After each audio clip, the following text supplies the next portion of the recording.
He was a doctor, a fighter, a revolutionary, a man whose words echoed across continents. But behind closed doors in Washington, he was labeled a threat, a ticking time bomb that had to be neutralized. Che Guevara wasn't just challenging governments. He was challenging the world order. With Cuba as his launching pad, he set his sights on Latin America, spreading revolution like wildfire. Then he vanished, deep into the Bolivian jungle, disguised, armed, and ready to ignite a continental war. The CIA was listening, watching, waiting. Because if Guevara succeeded, the balance of power in the Cold War would shift forever. To millions, he was a symbol of resistance. To others, he became a martyr. Top-secret memos, clandestine meetings, a manhunt unlike any other. This is the true story of how the CIA tracked, cornered, and helped kill one of the most iconic revolutionaries of the 20th century. A hidden village, a schoolhouse execution, and an empire determined to erase a legend. But Che didn't beg, he didn't plead. He stood tall, even at the end. Led by a Cuban exile turned CIA operative, the plan came to life. Before he became a revolutionary icon, he was just a young man on a motorcycle, chasing adventure across the spine of South America. He studied medicine, he loved poetry, but what Che Guevara found on the road changed him forever. He saw children starving, families living in shacks, workers beaten for demanding dignity. He didn't just observe suffering, he felt it. Everywhere he went, he found the same story: brutality, poverty, and behind it all, regimes propped up by US power. And so, the doctor began to transform. His pen, once used for diagnosis, now wrote the language of revolution. In Mexico City, fate struck.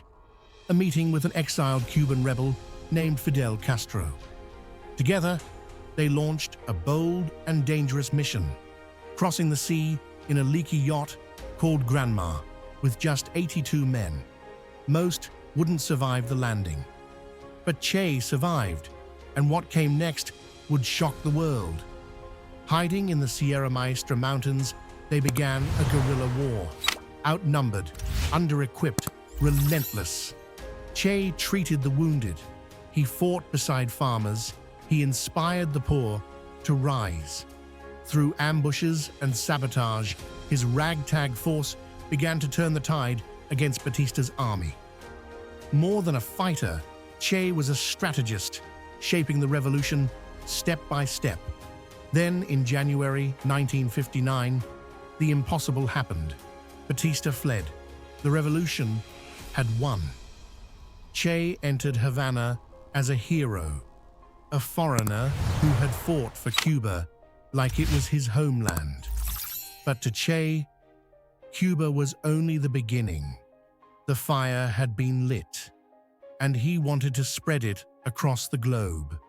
Why the CIA targeted Che? At CIA headquarters in Langley, one man's name was rising up the priority list. Fast, Ernesto Che Guevara. To the US, Che wasn't just a rebel, he was a virus, the face of communist revolution with a message too dangerous to ignore. From Cuba, the ideology was spreading. Nicaragua, Venezuela, Bolivia. The dominoes were trembling. Che spoke at the United Nations, with fire in his voice, calling out imperialism, daring the US to try and stop the wave he was building. He didn't just preach revolution, he exported it. In 1965, Che fought alongside Marxist rebels in the Congo, then met with revolutionaries in Algeria, uniting global struggles under one cause: resistance. Back in Washington, the alarm bells were deafening. To the Pentagon and CIA, Che wasn't just a rebel, he was an international insurgency architect. But Guevara grew restless. He wasn't built for bureaucracy. While others celebrated victory, he plotted the next war.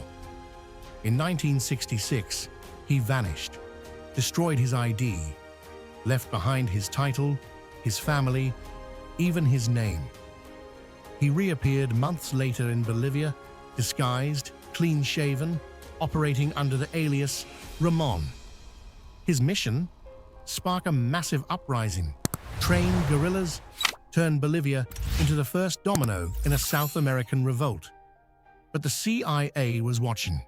They intercepted radio chatter, tracked strange movements, pieced together the puzzle.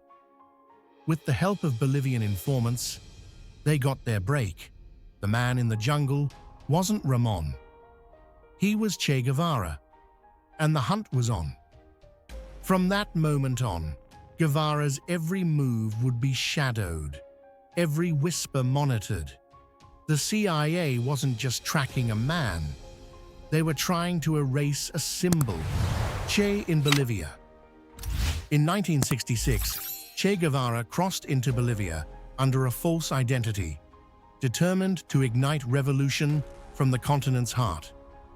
He set up camp in the remote Nyancahuazú region, a harsh, unforgiving jungle that quickly turned against them.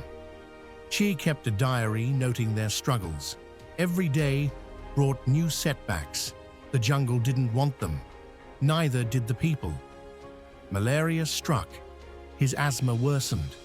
Supplies dwindled. And Che was exhausted. The local Quechua-speaking peasants didn't understand Che's cause. They saw only strangers with guns. Che's Cuban fighters spoke Spanish. The villagers didn't. The language gap became a canyon, and the revolution stalled. Morale collapsed. Recruits began deserting. Men disappeared into the jungle and never came back. To make matters worse, the Bolivian Communist Party, who Che expected to help, refused to join. They didn't trust his leadership. Meanwhile, Bolivia's military, small and untested, suddenly got a powerful boost. The CIA moved fast. US advisors landed. Maps were laid out. A manhunt began. They sent a specialist, Félix Rodríguez, a Cuban exile who hated Che, a man who knew how he thought. Rodríguez carried radio equipment, field intelligence, and a clear mission: find Che and finish it.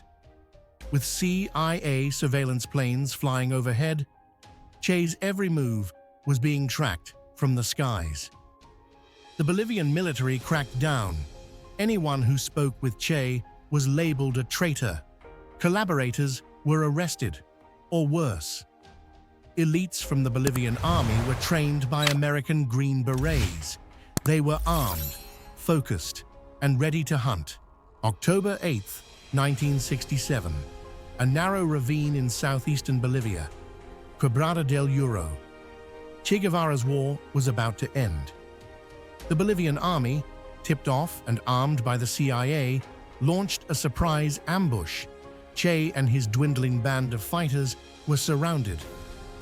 Wounded in both legs and out of ammunition, Che was trapped, his gun jammed. His men were dead or dying. The jungle floor was littered with blood, empty rifles, and torn maps. His final campaign lay broken beneath the trees. Captured, Che limped out of the ravine under armed guard. But he didn't beg. He didn't cry. Witnesses remember the defiance in his eyes, exhausted, dirty, but proud.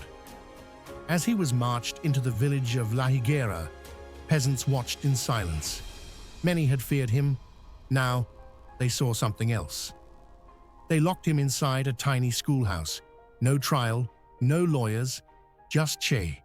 And his executioner, CIA agent Félix Rodríguez, flew in to confirm the identity. He interrogated Che for hours, but Che refused to cooperate. He gave no secrets, only silence and pride. The Bolivian government, under pressure from the United States and advised by the CIA, made a calculated decision. Che Guevara would not be put on trial.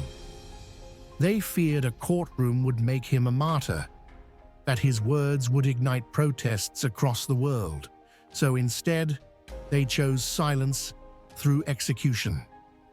On October 9, 1967, Che was shot at close range inside this schoolhouse. Hours later, his body was laid out in a local hospital for the world to see. Soldiers, reporters, intelligence agents, they gathered not to mourn, but to confirm Che Guevara was dead. News flashed across the globe. Latin America, Europe, Africa, all eyes were suddenly on Bolivia. To verify his identity, Che's hands were cut off and flown to Argentina. His fingerprints, still intact, confirmed the grim reality. In Washington, satisfaction. In Havana, rage. In student dorms across the world, tears and protests. Che's body was secretly buried in an unmarked grave deep in the Bolivian earth. No headstone, no last rites, only whispers. For decades, his final resting place remained hidden, until 1997, when his remains were finally discovered and returned to Cuba. But long before his bones were found, his image was already immortal. Alberto Corder's photo of Che, fierce, defiant, almost prophetic, became a banner for the global left, a face for the disillusioned, a spark for generations.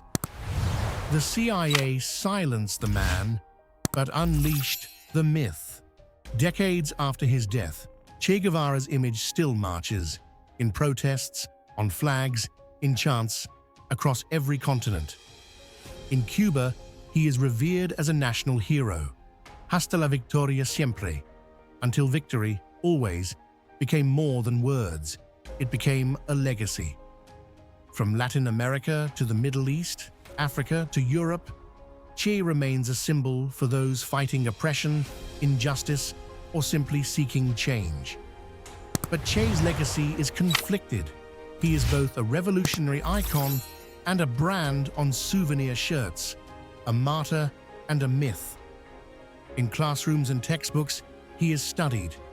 In murals, he watches. To generations, he is not just a man, but an idea. He crossed borders without ever needing a passport, not with bullets or speeches, but with a single image. Historians debate his tactics, critics condemn his violence, admirers praise his courage, and yet no one denies his impact.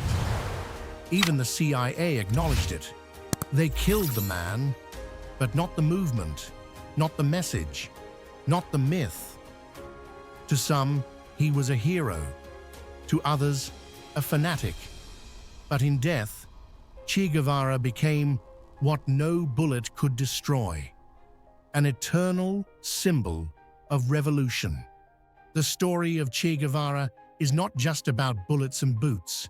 It's about ideas. Ideas that terrified governments, crossed continents, and outlived the man himself. In the end, they didn't kill a soldier. They tried to kill a symbol.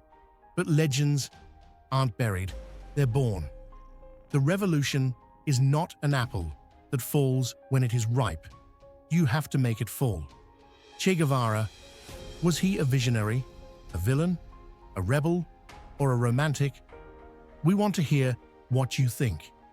If this story made you think, hit like, subscribe, and drop your thoughts in the comments below.